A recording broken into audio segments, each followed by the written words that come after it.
আমি তনুশ্রী। তো গত পরশু ছিল চৈত্র অমাবস্যার, তারই উপলক্ষে গতকালকে ছিল খাওয়া দাওয়ার অনুষ্ঠান আমাদের পাড়ার একটা বাড়িতে। সেইখানেই সপরিবারে চলে গিয়েছিলাম নিমন্ত্রণ রক্ষা করতে। চলে তো গিয়েছিলাম, কিন্তু ওখানে কি যা দেখলাম, পুরো বিয়ে বাড়ির মতো সিস্টেম। পুরো আধা ঘন্টা দাঁড়ানোর পরে তারপরে আমরা খাওয়ার জন্য সিট খুঁজে পাই। খেতে বসে তো আমার মা আর ভাই তো পুরো খুশি, আর খুশি হবে নাই বা কেন, তখন বাজে রাত্রির 11টা। তাহলে মেনুতে কি কি ছিল সেগুলো সব শেয়ার করা যাক।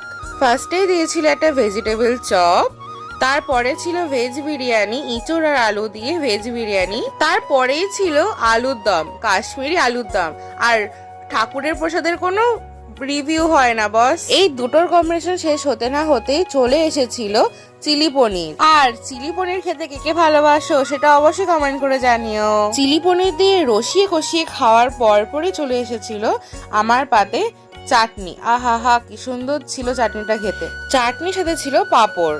আমি ভাবছিলাম আমাকে কখন দেবে, দেখি আমাকেই আর দিচ্ছে না।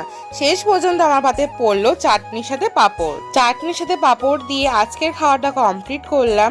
তোমরা জানিও আমার ভিডিওটা কেমন লাগলো। শেষ পাতে আবার পায়েসও ছিল। তো আজকের এই ভিডিওটা এই পর্যন্ত। রাধে রাধে, টাটা।